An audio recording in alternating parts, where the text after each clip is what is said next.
आप देख रहे हैं यंग बाइट्स। मैं हूं आपके साथ पूजा ठाकुर। आज के हमारे आइडियाज़ एक्सचेंज के प्रोग्राम में मैं आपको मिलवाने जा रही हूं बीजेपी वार्ड नंबर 9 से कॉरपोरेटर सुनीत रैना जी। सर, आपका बहुत बहुत स्वागत है यंग बाइट्स में। Thank you ma'am. सर, अगर आपकी जीवन शैली की बात की जाए तो किस तरह की वो रही? जिस तरह से आप टीचिंग प्रोफेशन से भी जुड़े हैं और अचानक से राजनीति में भी आए हैं, तो क्या कहना चाहेंगे, किस तरह का आपका सफ़र रहा? मैम बेसिकली ऐसा है कि राजनीति लोगों को लगता है कि शायद मैं कॉरपोरेटर बन गया हूँ और पॉलिटिकल हो गया हूँ। ऐसा सच मुझे नहीं लगा कभी भी। बेसिकली बचपन से ही जब से वो संभाली है तो कहीं ना कहीं लोगों की मदद करना या अपने दोस्तों की मदद करना वो एक बचपन से ही मेरे साथ होता था। उसी चीज़ को आगे चलते चलते बड़े होते गए तो मुझे लगा कि नहीं, समाज सेवा तो करते ही हैं, अगर उसे प्रॉपर वे में किया जाए, पूरा एक प्रॉपर शेप देके किया जाए, तो मुझे लग रहा है कि मैं और अच्छी तरह से कर सकता हूँ। उसी के चलते पार्टी ने भी मेरा हाथ पकड़ा और मुझे यहाँ पे पार्टी की टिकट दी। सबसे पहले तो मैं अपने संगठन का और बीजेपी का शुक्रिया करना चाहता हूँ। मैं दिल की गहराइयों से उनका जितना ज़्यादा थैंक्स करूँ उतना कम है कि उन्होंने मुझे इस काबिल समझा कि मैं अपने वार्ड के लोगों की सेवा कर सकता हूं, और उन्होंने मुझे मैंडेट दिया, और जिसका नतीजा ये है कि आज मैं वार्ड नंबर 9 में कॉर्पोरेटर हूं। जी, टीचिंग प्रोफेशन की बात की जाए, उसका सिलसिला कब शुरू हुआ? कब आपने सोचा कि मुझे खुद भी एजुकेट तो होना ही होना है, साथ में बाकियों को भी एजुकेट करना है? मैंने टीचिंग बड़ा अर्ली एज में ही शुरू कर दिया था। मैं शायद 12th में था तो मैंने खुद ही होम ट्यूशन पढ़ाना शुरू कर दी थी। दैन उसके बाद ग्रेजुएशन किया, MSc की, फिर MS सोशियोलॉजी की, फिर B.Ed की। तो पढ़ाई के साथ साथ हम लोग पढ़ाते रहे। हमारे वेद मंदिर में एक अनाथालय है जिसे हम लोग बालिका निकेतन और बालक निकेतन कहते हैं। मुझे याद है कि जब मैं ग्रेजुएशन कर रहा था तो वहाँ से कुछ बच्चे मेरे पास पढ़ने आए। वो सिलसिला तब से चल रहा है और आज भी 20 साल हो गए हैं मुझे। वहाँ से बच्चे मेरे पास आते हैं और मैं फ्री ऑफ कास्ट वो सर्विस आज भी प्रोवाइड कर रहा हूँ। वो जो अनाथालय के बच्चे हैं वो आज भी मेरे पास यहाँ पे आके पढ़ रहे हैं। तो मुझे लगता है शायद उनकी ही वो दुआएं हैं कि आज हम लोग यहाँ तक पहुँच पाए हैं। उसी सिलसिले को आगे बढ़ाते बढ़ाते मैंने मैथ्स को ही सब्जेक्ट पकड़ा, क्योंकि मैथ मेरा बचपन से ही फेवरेट सब्जेक्ट था। तो उसके ही चलते MSc मैथ्स भी की और प्राइवेट स्कूल से पढ़ाना शुरू किया। मीनवाइल बीच में बहुत से चांसेस मिले गवर्नमेंट जॉब करने के भी, पर जब तक वो चांस मिले तब तक मुझे लगता था कि कहीं ना कहीं मार्केट में थोड़ा बहुत मेरा नाम बन गया हुआ है। बच्चे मेरे पास पढ़ने आते हैं, लोग सुनीत सर का नाम लेते हैं, तो मुझे इसी फील्ड को आगे बढ़ाना है। इस फील्ड को आगे बढ़ाने के मेरे 2 रीज़न और थे। एक रीज़न था गरीब बच्चा, वो बच्चा जो इकोनॉमिकली वीकर सेक्शन से बिलोंग करता था। मुझे लगता था कहीं ना कहीं पैसों की वजह से वो ट्यूशन या कोचिंग नहीं ले पा रहा। उस चीज़ को भी मद्देनज़र रखते हुए आज के टाइम में भी कोई भी ऐसा बच्चा जो कहीं पे भी, मैं आज आपके माध्यम से भी ये चीज़ कहना चाहता हूँ, कोई बच्चा, कोई अगर ऐसा बच्चा है मेरिटोरियस है, पढ़ना चाहता है, फीस नहीं है, नहीं दे सकता, तो वो कभी भी हमारे पास आइए, हम उसे बिल्कुल टोटली फ्री ऑफ कास्ट करवाएंगे। उससे एक सिंगल पैनी भी चार्ज नहीं की जाएगी। तो वो लोग जो अप्रिशिएट करते थे, वो जो लोग प्रेज़ करते थे, शायद वही एक प्रोत्साहन था मेरे लिए। तो बढ़ते बढ़ते आज हम लोग यहाँ तक पहुँचे हैं। टीचिंग प्रोफेशन से जुड़े आपको कितना समय हो चुका है अभी तक? मैंने 99 में प्रोफेशनली पढ़ाना शुरू कर दिया था। 20 साल हो गए हैं इसी फील्ड में मुझे काम करते हुए। जिस तरह से आपने कहा कि 20 साल आपको हो गए हैं इसी प्रोफेशन से जुड़े हुए, ऐसे ही काम करते हुए, क्या लगता है एजुकेशन में कितनी ज़्यादा चेंजेस आई है टेक्नोलॉजीज़ की बात की जाए तो? नो डाउट एजुकेशन में बहुत ज़्यादा चेंजेस आई है। डिजिटलाइजेशन होने की वजह से बहुत सारे बच्चे बुक से अब नेट की तरफ मूव कर गए।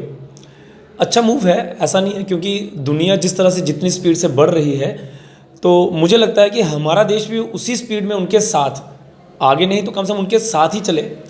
और नो डाउट आने वाले टाइम में जिस तरह से हम लोग हर फील्ड में पूरे देश का नाम हो रहा है, तो एजुकेशन में भी इंडिया का नाम एक अच्छे स्तर पे पहुंचने वाला है, और उसमें डिजिटलाइजेशन का बहुत बड़ा रोल होने वाला है। जिस तरह से आजकल हम ऑनलाइन स्टडीज़ करते हैं, मुझे बताइए ऑनलाइन स्टडीज़ हमारे लाइफ में ज़्यादा इम्पैक्ट रखती हैं या बुकिश नॉलेज? देखिए मैम, ऐसा है कि ऑनलाइन में लेटेस्ट टेक्नोलॉजी है। कुछ बच्चे ऐसे हैं जो लेटेस्ट, जो आज क्या हुआ कल क्या हुआ, कुछ बच्चे सिविल सर्विसेज की तैयारी कर रहे हैं, उनको अगर CSET की प्रिपरेशन करनी है, उनको जनरल स्टडीज़ की नॉलेज चाहिए। कल क्या हुआ, पिछले 1 मंथ में क्या हुआ, सपोज करो मेरा इंटरव्यू है और इंटरव्यू मेरा दिसंबर में है। अगर मुझे मार्केट में किसी भी बुक में पढ़ना हो कि पीछे लेटेस्ट क्या हो रहा है, तो वो लेटेस्ट जो है मुझे ऑनलाइन ही प्रोवाइड होगा। मुझे नहीं लगता कि किसी ऐसी बुक में जो कल हुआ हो तो वो आज ही वो बुक पब्लिश हो जाएगी।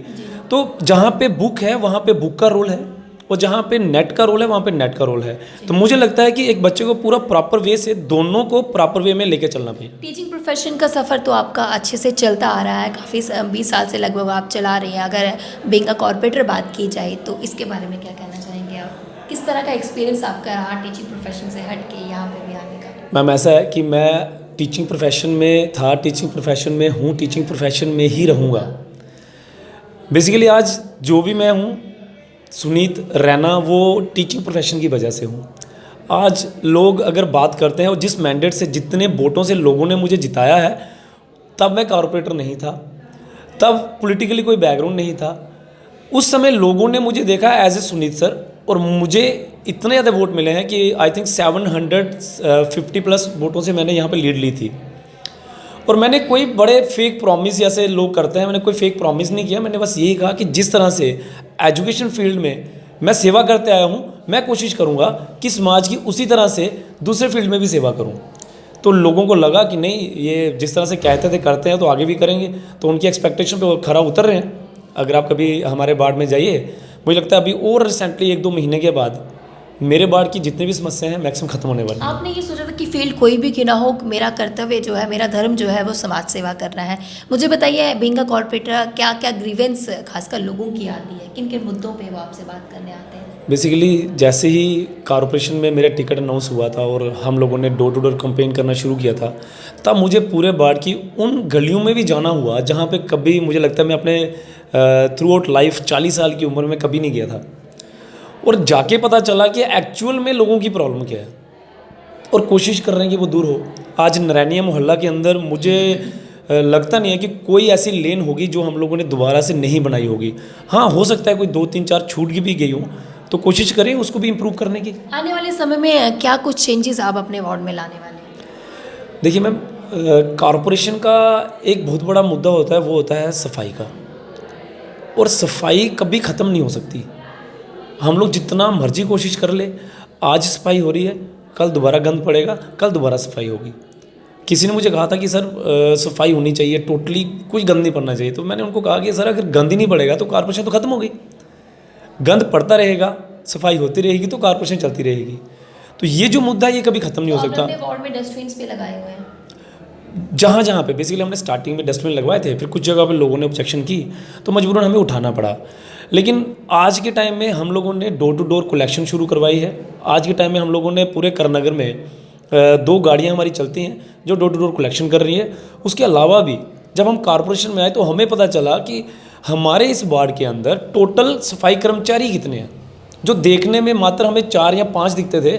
आप इमेजिन करोगे, हमारे वार्ड के अंदर नियर अबाउट 50 सफाई कर्मचारी थे जो कभी ड्यूटी पे ही नहीं आते थे।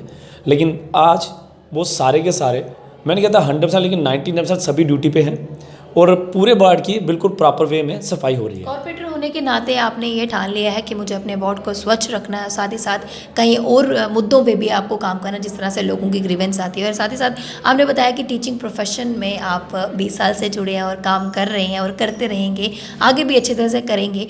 तो मुझे बताइए, आपके लिए कामयाबी का क्या मंत्र है? किस तरह से आप कहेंगे, जो भी व्यूअर्स देख रहे हैं उन्हें क्या एक मंत्र देंगे कि वो भी कामयाबी की सीढ़ी पर चढ़ें?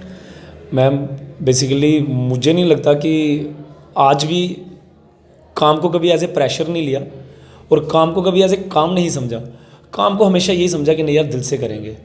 और वो जो काम करने के बाद लोग प्रेज़ करते हैं, वो जो उनकी प्रेज़ है वही कहीं ना कहीं मुझे और प्रोत्साहन करती है कि मैं और ज़्यादा करूँ। वो जो खुशी हमें मिलती है ना काम करने के बाद, तो मैं नहीं समझता कि उसका कोई मोल है जहाँ हम लोग उसको कहीं मेजरमेंट कर सकते हैं उस चीज़ की। उस खुशी के लिए काम करता हूँ जी। हमारे माध्यम से जो भी दर्शक देख रहे हैं सभी के लिए क्या संदेश देना चाहेंगे?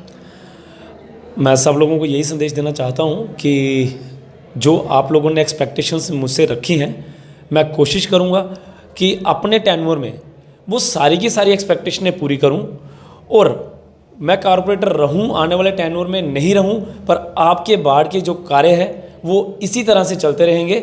एक ऐसी मिसाल बना के जाऊं कि आने वाले टाइम में लोग कहें कि वार्ड नंबर 9 जो है वो सबसे बेस्ट है। जी, बहुत बहुत धन्यवाद सर हमारे साथ जुड़ने के लिए, अपना एक्सपीरियंस शेयर करने के लिए और बहुत सारी बातचीत करने के लिए। धन्यवाद मैम, थैंक यू। तो आज के हमारे आइडियाज़ एक्सचेंज के प्रोग्राम में हमारे साथ जुड़े थे सुनीत रैना जी। इन्होंने अपना एक्सपीरियंस बताया और काफ़ी अच्छा मैसेज सभी व्यूअर्स के लिए दिया। अगले हफ्ते फिर नई शख्सियत से आपको रूबरू करवाऊंगी।